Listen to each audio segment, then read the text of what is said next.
दिनै फुंबिलिनि खौराङाव फिन आरोबाव बयखौबो बरायनानै लानाय जाबाय। आसा खालामो खौरांफोरखौ जोबजासे खोनासंलांगोन होननानै। दिनैनि गिबि खौराङाव दं बिटिआरनि गाहाय मावफुं सोद्रोमा प्रमद बर' बिथाङा इउपिपिएल दोलोनि 8थि गायसनथाइ सान फालिनायाव बाहागो लानानै दोलोनि गासै सोद्रोमाफोरजों लोगोसे दोलोखौ मोजां मोनग्रा रायजो राजाफोरनिसिम गाहाम हामलायथि बावहरदों। इउपिपिएल दोलोआ खुंथाइ गोहोआव फैनाय लोगो लोगो बिटिआर ओनसोलाव लासैनो जोबोद मोजां थासारियाव फैबाय। बेजों लोगोसेनो रैखाथि गोनां जिउ मोननो हादों। बिनिखायनो सोलोंथाइ, गेलेनाय आरो गुबुन गुबुन आयदायाव दावगालांनो थाखाय मोनसे मोजां खाबु मोनदों। बेनो दोलोनि थांखि होननानै बिटिआरनि गाहाय खुंगिरि प्रमद बर'आ खौरांगिरिनि सिगाङाव फोरमायथिना होयो। मोसौ सिखाव साजायनानै क'क्राझार मागुरमारियाव मेद' ब्रह्म आरो मुक्तार आली मुंनि सानै सुबुंखौ जुनार बायदि बुनायखौ गोख्रों रावजों सोंखारिदों। क'क्राझार जिल्ला एबसुआ लामाजों मानै मोसौ लांबाय थानाय समाव मोसौ सिखावनि सन्देह खालामनानै सानै सुबुंखौ इनायै साजा होदों। बे जाथाया सोमजिदों क'क्राझारनि मागुरमारियाव। बे जाथायनि सायाव क'क्राझार सदर थानायाव गसर थिसननाय जाबाय होननानै मिथिनो मोन्दों। बे जाथायखौ लानानै गोख्रों फिनजाथाय होदों एबिएमएसइउआ। थाबैनो दायनिगिरिखौ हमनांगौनि दाबि खालामदों एबिएमएसइउआ। लोगोसे क'क्राझार जिल्ला एबसुआबो दायनिगिरिखौ हमनानै थाबैनो गोख्रों साजा होनांगौ होननानै दाबि खालामदों। गोबाव साननिफ्रायनो बिटिआरनि गाहाय खुंगिरि प्रमद बर'आ बिटिआर ओनसोलाव गोजोन आरो सान्थि फैबाय होननानै बिबुंथि होबाय थानायखौ नुनो मोन्दों। नाथाय दासिमबो बिटिआर ओनसोलाव सम सम दुंहाव थासारि जाफ्लेबाय थानायखौ नुनो मोनबाय थायो। गोजोनथाव खौरां आरब हादरनि दुबाइआव खुंजानाय एसबिकेएफ 8थि इन्टारनेशनेल दुबाइ माल्टि गेम्स 2023 आव बर'नि आगोमा फिसा खनजुलता बर'आ 100 मिटार आरो 200 मिटार गोलाव खारनाय आरो गोलाव बारनाय गेलेनायाव देरहासार जानो हानायनि सनानि मेडेलखौ आजावबाय। फिन आरोबाव समाज सिबियारि जिसया समफ्रामारि बिथांनि बाखनायजाथाव हाबाफारि। समाजनि हाबा मावनो मोजां मोनग्रा समाज सिबियारि जिसया समफ्रामारि बिथांनि बाखनायजाथाव हाबाफारि मावनाय।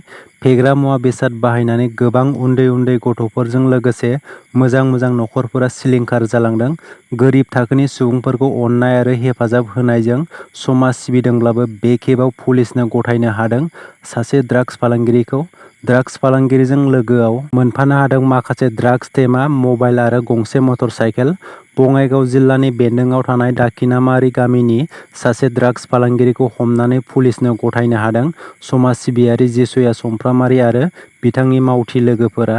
मिथिनो मोननाय बादिब्ला बङाइगाव जिल्लानि नौसार आलीनि फिसाज्ला 25 बोसोर बैसोनि सलिमान आली होननानै मिथिनो मोन्दों।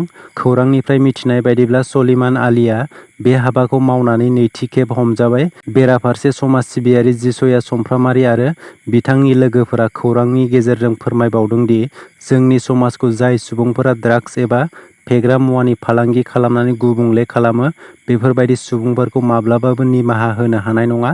लोगोसे जोंनि समाजाव हाबा जाखानाय सुबुंफोरा गावनि हिन्जाव आरो हौवा नागारनानै खारो बैफोर सुबुंफोरनि सायावबो गोख्रों खामानि मावगोन होननानै खौरांनि गेजेरजों फोरमायदों।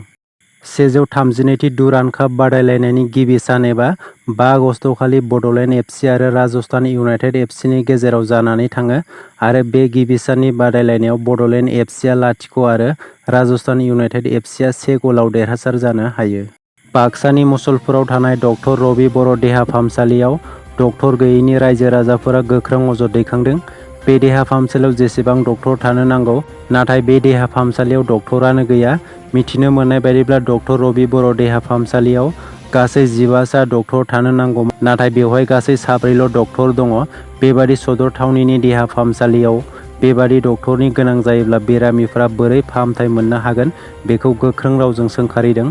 लोगोसे माखासे सुबुंफोरनि बुंनाय बायदिब्ला बे देहा फाहामसालिनि डक्टरफोरा सम मथे देहा फाहामसालियाव फैया, गाव गावनि पार्सनेल फार्मासियावसो मुखुब जाना थायो।